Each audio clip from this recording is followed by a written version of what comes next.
Cerita dimulai dengan dua orang yang sedang duduk di sebuah bar. Seorang wanita yang cantik bernama Yu Jong-i sedang menikmati minuman bersama seorang pria yang baru saja bergabung dengannya. Mereka terlihat akrab dan menikmati perbincangan mereka sambil sesekali bercanda. Tidak lama kemudian, seorang pria datang dan duduk di dekat mereka. Pria itu bernama Jong-in. Dengan antusias, Yu Jong-i menyambut kehadirannya dan mengajaknya berbincang bersama. Ketika suasana semakin seru, Yu Jong-i menghubungi temannya yang bernama Yeon untuk ikut bergabung. Setelah Yeon datang, mereka berempat semakin akrab dan menikmati obrolan yang semakin seru. Cerita berlanjut dengan semangat dan mereka semua menikmati suasana yang semakin riuh. Namun, momen kegembiraan mereka berubah menjadi kekhawatiran ketika Jong-in tiba-tiba merasa mabuk dan pingsan di meja minuman. Melihat keadaan Jong-in yang tidak sadarkan diri, Yeon pun dengan sigap bertindak. Dia segera membawa Jong-in ke kamar hotel agar bisa memberinya perawatan dan perhatian yang lebih baik. Di keesokan harinya, Yeon dan Jong-in terlihat duduk di sebuah kafe. Jong-in dengan tulus mengungkapkan perasaannya kepada Yeon bahwa ia tertarik kepadanya dan ingin menikahinya, serta menjalani hidup bersama. Yeon yang sudah lama menjadi janda merasa bahagia dan dengan tulus menerima ajakan Jong-in. Jong-in pun mengungkapkan bahwa ia seorang duda dan memiliki seorang anak laki-laki.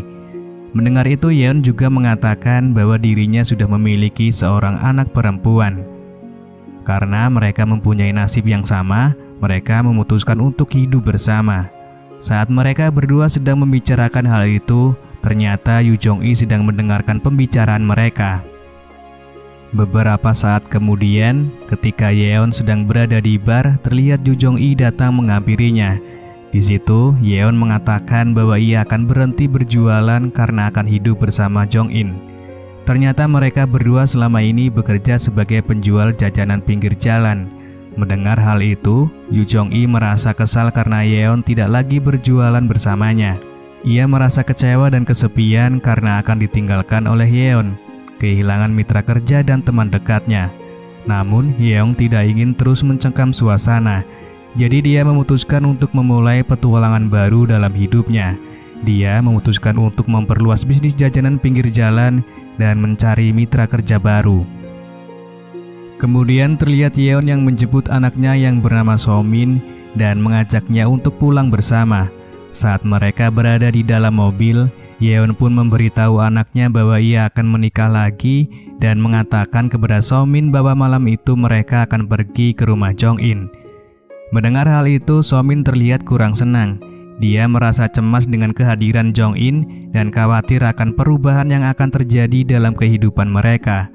So-min merasa sedih karena merasa ayahnya tidak lagi peduli padanya dan lebih memilih untuk memulai kehidupan baru dengan orang lain. Dia merasa kehilangan dan takut kehilangan kasih sayang orang tuanya. Namun Yeon mencoba meyakinkan So-min bahwa Jong-in adalah orang yang baik dan mereka akan menjadi keluarga yang bahagia. Singkat cerita, Yeon dan So-min pun tiba di rumah Jong-in. Mereka disambut dengan hangat oleh Jong-in dan mereka pun masuk ke dalam. Di ruang tamu mereka duduk dan memulai obrolan. Meskipun masih terlihat wajah So-min yang kurang suka terhadap Jong-in, Jong-in berusaha meyakinkan So-min bahwa ia akan menjadi ayah yang baik baginya. Dia dengan penuh kesabaran dan kebaikan berbicara kepada So-min, mengungkapkan niatnya untuk membentuk keluarga yang bahagia. Tidak lama kemudian, anak laki-laki Jong-in yang bernama Lee datang dan diperkenalkan kepada Yeon sebagai ibu tirinya oleh Jong-in. Yeon merasa sedikit terkejut dan heran, ternyata Lee seumuran dengan So-min. Mereka berdua tampak kaget namun juga penasaran satu sama lain. Jong-in menjelaskan bahwa Lee adalah anak dari pernikahannya sebelumnya dan Yeon mulai memahami bahwa mereka semua memiliki kisah dan latar belakang yang berbeda. Sementara itu, So-min semakin tidak senang dengan pilihan ibunya. Yeon pun menegur So-min agar lebih sopan kepada ayah tirinya. Meskipun dengan enggan, So-min mencoba untuk mengendalikan emosinya dan mengikuti nasihat ibunya. Setelah itu, Jong-in mengajak So-min untuk masuk ke kamar barunya dan menyuruh So-min untuk beristirahat. Meskipun ragu, Somin memutuskan untuk mematuhi permintaan Jong-in. Di sisi lain, Yeong sudah berada di dalam kamar menunggu Jong-in dan siap untuk memulai pertandingan futsal bersama Jong-in di babak yang pertama. Pada keesokan harinya, mereka sedang sarapan bersama. Setelah selesai makan, Jong-in pun berpamitan untuk pergi ke kantor. Sebagai ibu rumah tangga yang baik, terlihat Yeon sedang membersihkan kamarnya. Saat itu, ia duduk untuk beristirahat di lantai. Ia tak sengaja menemukan sebuah surat di bawah tempat tidurnya. Yeon pun mengambil surat itu dan langsung membukanya. Ketika membacanya, ia sangat terkejut karena surat itu adalah surat warisan, di mana tertulis bahwa seluruh hartanya adalah milik anak laki-lakinya. Yeon dengan tekad yang kuat merencanakan langkah selanjutnya untuk mendapatkan harta warisan itu. Saat itu, dia menemukan Lee sedang berada di kamarnya yang tenang. Dengan hati yang dipenuhi ambisi, Yeon mendekati Lee dan membawakan secangkir minuman hangat. Dia ingin menciptakan suasana yang menyenangkan di depan anak tirinya. Saat Lee memperhatikan kehadiran Yeon, dia merasa ada sesuatu yang berbeda. Wajah Yeon penuh dengan senyuman yang mencurigakan. Namun, dia masih membuktikan kesempatan kepada Yeon untuk membuktikan niat baiknya. Namun di balik ketulusan Yeon tersembunyi rencana jahatnya. Dia berusaha membangun kepercayaan Lee dengan harapan kelak dapat mempengaruhi keputusan mengenai harta warisan yang begitu diinginkannya. Di sisi lain terlihat Somin yang sedang duduk di pinggir jalan. Kemudian datang seorang preman yang meminta uang kepadanya. Namun tak disangka datang Jong-in dan menyelamatkan Somin.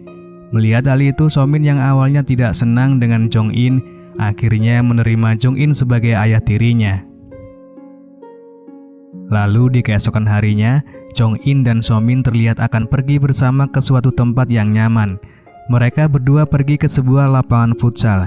Di sana, Jong-in dengan tulus mengatakan betapa ia menyayangi Somin dan berharap bisa bermain futsal bersamanya.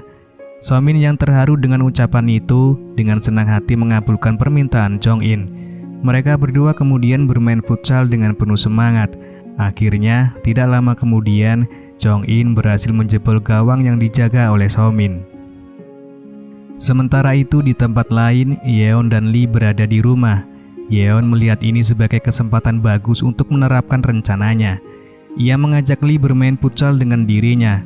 Yeon bersiap menjadi penjaga gawang, sementara Lee diminta untuk mencoba mencetak gol ke gawangnya. Dengan penuh semangat mereka berdua mulai bermain.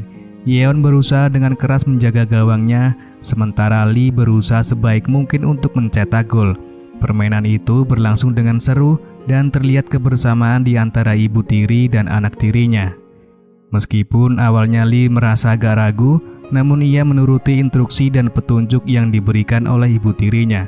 Mereka berdua bermain dengan semangat dan kegembiraan, saling mendorong satu sama lain untuk memberikan yang terbaik. Lalu film pun selesai. I'm an icon, man. I'm a girl about a 10. I should fuck her in a